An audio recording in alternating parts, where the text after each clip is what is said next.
There are occasions in a community when a place that once blended effortlessly into the flow of daily life begins to carry a different tone. It may be nothing more than a brief hesitation in its routine, or a faint impression sensed only by those who pass by often enough to notice what has shifted and what has stayed the same. These changes rarely announce themselves. They linger quietly, waiting for recognition. Most individuals assume such spaces remain constant, untouched by the small pressures that shape the rest of the world. Yet even the most familiar establishments can reveal the limits of that assumption, offering gentle reminders that stability is often more delicate than it appears.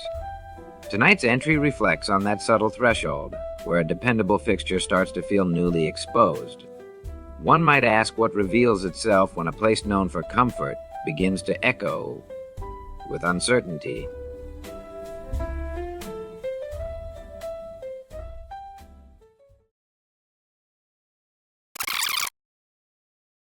The small city of Fair Willows had long been home to the legendary Donut King, a shop that had been serving warm, freshly glazed pastries for over 6 generations. Its reputation was unparalleled, as generations of families had grown up savoring their first donut there. Despite the modest, nondescript building, the shop was a cornerstone of the town's identity. It was not simply a donut shop, but an institution, a place where memories were made with every bite, where the sweet smell of the pastries lingered in the air, captivating the senses and drawing in all who passed by. People from across the region would make pilgrimages to Fair Willows just for a taste of those donuts. The line outside the shop, especially on weekends, was a symbol of the town's charm. For those who grew up in Fair Willows, the Donut King wasn't just a place to grab a snack, it was a symbol of the town's very essence. Every year, when the town held its festivals, the Donut King was always at the heart of it all. Families would crowd into the shop, kids eagerly waiting for their first donut, while parents reminisced about their own childhood visits. The walls of the shop were adorned with old photographs, chronicling the history of the business, the generations that had worked there, and the stories that had shaped the legacy of the donuts. But over time, things began to change. The famous shop, renowned for its deeply cherished pastries, had developed an infamous reputation for its, shall we say, less than ideal hygiene. It wasn't exactly the crumbs or the sticky countertops that bothered the regulars, but something more unsettling, a vermin problem that had escalated into a full-blown infestation. The rats, initially a minor nuisance, had now become a regular fixture. At first, customers would see the occasional scurry across the floor or hear a rustle behind the counter, but as time passed, the problem became more pronounced. The rats were everywhere, in the kitchen, in the pantry, even on the counters where fresh batches of donuts were being prepared. The shop's owner, Old Frank, was a local legend in his own right, not for his generosity or kindness, but for his frugality. Frank had always been known for pinching pennies, cutting corners, and never spending a dime more than absolutely necessary. "Why fix something that ain't broke?" he would often say when questioned about his business practices. To him, the rats weren't a big deal, just part of the rustic charm. After all, the donuts were still as delicious as ever, and the line to the counter was always out the door. Surely, a rat here or there was just the price of admission for a taste of the town's pride. But the town's residents were beginning to feel differently. As the rats became bolder and more visible, the customers started to take notice. At first, it was easy to brush it off as an occasional mishap. A rat scurrying across the floor in the middle of a busy shift, for instance. But as the weeks wore on, the problem became undeniable. One morning, during the peak hours of business, an event unfolded that could not be ignored. A large rat, bold and seemingly unbothered by the bustling customers, climbed up onto the counter and made its way across to where Frank was busy counting his change. The sight of the creature inching closer was enough to make even the bravest of customers recoil. But Frank, undeterred, swatted the rat off his neck as though it were nothing more than a fly buzzing by, all while continuing to hand over change to the waiting customer. The patron, visibly disgusted, left without a word, while Frank simply mumbled something about no such thing as a perfect donut. The incidents began to pile up. One particularly busy afternoon, a couple of rats were spotted running across the kitchen counter, right in front of the fresh trays of donuts. The customers, some of them clutching their babies and strollers, stared in stunned silence. No one spoke up, but the looks on their faces said everything. Yet, the line outside the shop grew longer. The cravings for the warm, sweet donuts were impossible to resist. There was something almost cult-like in the loyalty the town had to the shop. The donuts weren't just food. They were a tradition, a slice of history. And so, despite the growing discomfort, customers continued to line up, week after week. But not all was well in Fair Willows. Complaints began to flood in. The town's health inspector had visited multiple times, but Frank, ever the penny pincher, had outsmarted him with every loophole. "It's not a health hazard," he'd argue with a wink. "It's a legacy." The city officials, too, felt helpless. After all, they weren't going to shut down a town institution over a few rats. But for the customers who had grown up in the shadow of the shop,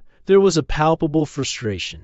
A helplessness in knowing that the very place they loved had become something unrecognizable, sullied by vermin and neglect. Then, things took a turn for the worse. During the summer, a group of fed-up regulars had had enough. They were tired of feigning ignorance, the sticky counters, and the horrifying sight of rats scurrying across the floors at the peak of business hours. They organized quietly, behind Frank's back. A plan was hatched, one so bizarre it could have come from the mind of an absurdist playwright. The customers banded together and, one by one, managed to collect 15 stray cats from around the city. The cats were hungry, scruffy, and unaccustomed to the chaos they were about to unleash. The plan was simple. They would let the cats loose during the shop's busiest hours, creating a wave of chaos that Frank could no longer ignore. The local animal shelters had been approached, and a few well-meaning citizens had volunteered their own pets for the cause.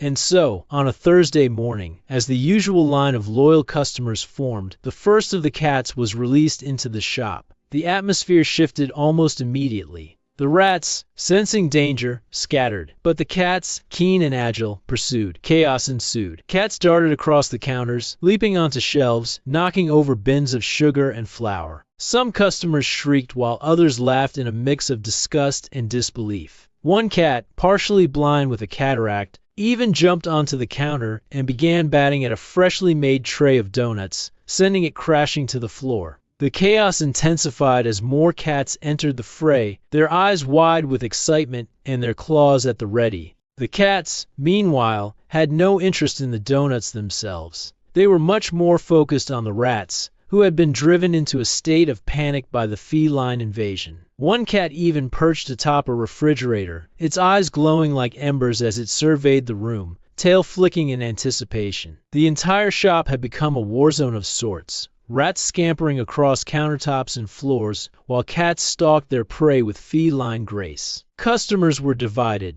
Some laughed at the insanity of the situation, while others scowled in horror, holding their children back as the animals fought in every corner of the shop. By the end of the day, every last rat had been cleared from the shop. The cats had done their job. What came next was not work, but recognition. As a token of appreciation for their service, the customers had arranged for a large feast to reward the feline warriors. Piles of fresh tilapia, succulent salmon, and bowls of noodles were set out on the shop's back counter, where the cats were free to eat their fill. It was a sight to behold. Hungry, scruffy cats devouring the feast with abandon, their tails flicking in contentment. The chaos may have been over, but the customers wanted to ensure the cats were well fed for their part in the unlikely victory. With the rats gone and the shop restored to a state of cleanliness, the local townsfolk, now free from the burden of the infestation, decided to celebrate their victory.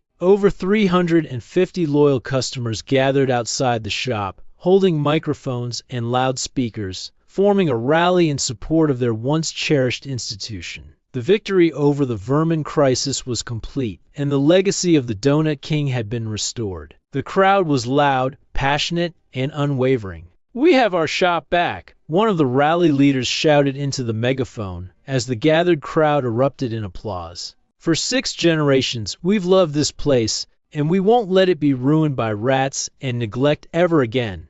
The celebration was not just about the end of the rat problem. It was about the town reclaiming its pride and heritage. The shop, once again, stood as a symbol of tradition and community. The town's history had been preserved, and the future seemed bright for the legendary bakery. As the crowd cheered, they knew that their beloved shop, though weathered by time and the challenges it faced, had been brought back to life thanks to the cats, the customers, and the enduring spirit of Fair Willows.